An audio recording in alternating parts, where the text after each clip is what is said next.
For years, Grand Theft Auto 5 has been the undisputed benchmark for open-world graphics.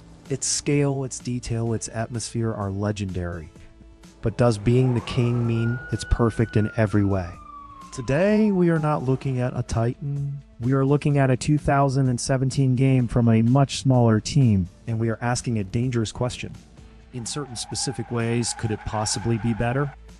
Make sure to subscribe to my channel. And alright, let's get started.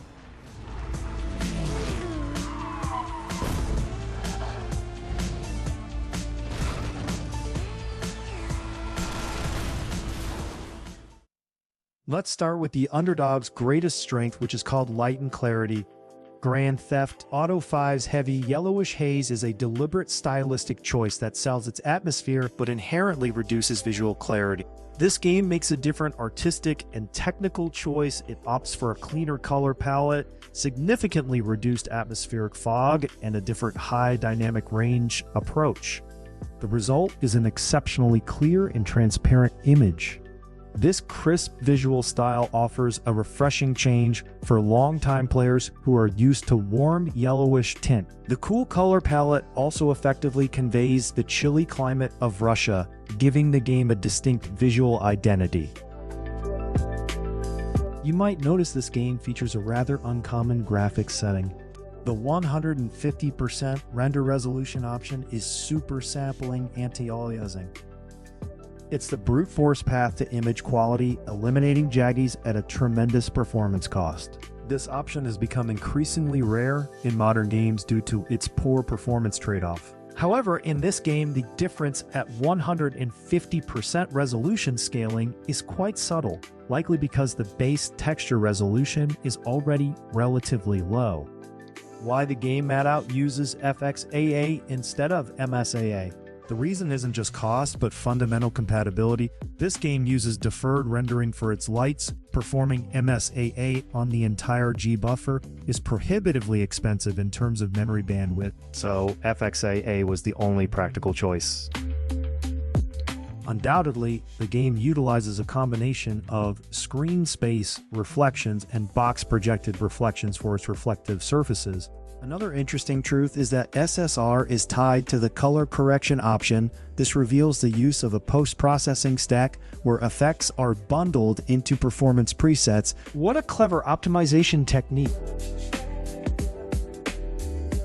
On the other hand, its SSAO is often overdone. It is too intense and with a large radius, creating overly dark crevices. This is a common issue with older or less tuned implementations.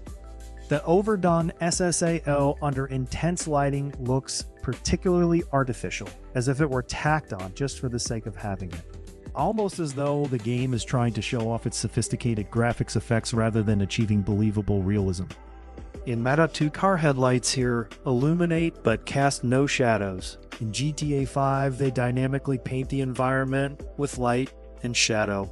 Explosions here also use a simple projected decal, a 2D texture, but in GTA 5 they are true dynamic light sources that interact physically with the world.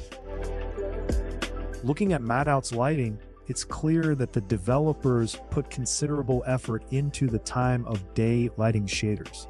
I would argue that without ray tracing, GTA 5 and Madout each have their strengths in this section.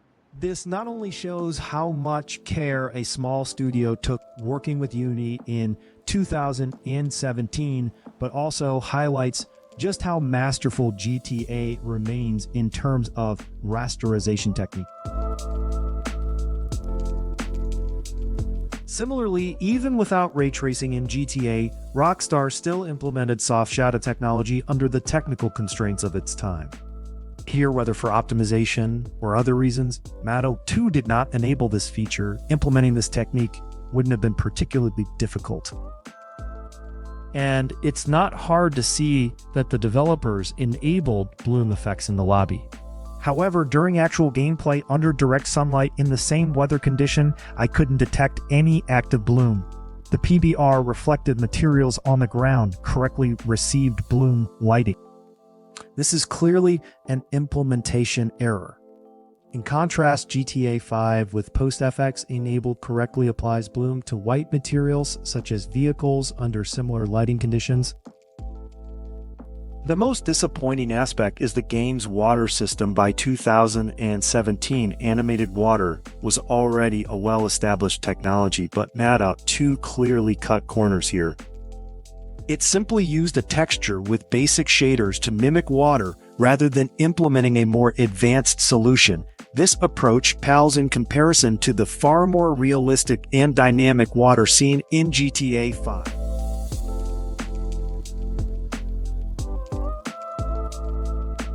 So does this underdog beat the king? No, not overall. GTA's technical consistency and interactive depth are unmatched. But that doesn't mean this game loses completely.